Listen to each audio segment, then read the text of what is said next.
તો અમે તમને છે ને એક મસ્ત લોકેશન બતાવી, જૂનો ગેટ છે, એટલે બહુ જૂનો ગેટ છે, તમે બતાવી રહ્યો છું. અને ત્યાં અમે થોડાક ફોટા પણ પાડશું, હું અને કીશું બંને ફોટા પાડશું. અને જો આમ જૂના ઘર છે બધા, બહુ બધા જૂના ઘર છે. અને અહીંયા જે અમે ફોટો પાડી રહ્યા છીએ ને, જ્યાં ફોટો પાડવાનો છે ને અમારે ત્યાં, એ ઘર એ ડેલો મને લાગે છે ને 50 વર્ષથી કોઈ ખોલ્યો જ નહીં હોય. આ ગેટ જુઓ, નીચેથી ઉપર લગીનો, આ નીચેના છે ને દરવાજા છે જામ થઈ ગયા છે ધૂળના. તો અહીંયા કિશુભાઈ ઉપર છે ફોટા પાડવા માટે હમણાં, તો ફોટો પાડશું. અને તમને એક મામલતદારનો કચેરી બતાવું તમને હું, મામલતદાર કચેરી. તમે એમ કહો કે મામલતદાર કચેરી છે કે શું છે, ઘર છે, તમને બતાવો. અહીંયા આગળ જ હતી, હમણાં આવશે.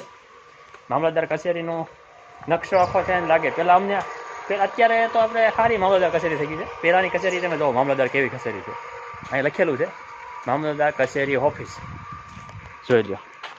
આ મામલતદાર કચેરી છે અને આ કચેરીની ઓફિસનું જોવો લખ્યું છે અહીંયા.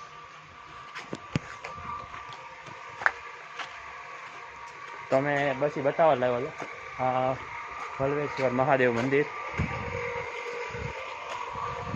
આ મંદિર જૂનું મંદિર છે આવડું. મુખ્ય મંદિર જવાનો રસ્તો છે, તમે જઈ રહ્યા છો એ અત્યારે. કિશુભાઈ લઈ જાય તમને મુખ્ય મંદિર બાજુ, પછી હવે અહીંથી આમ ટર્ન મારવાનો છે. ઓકે.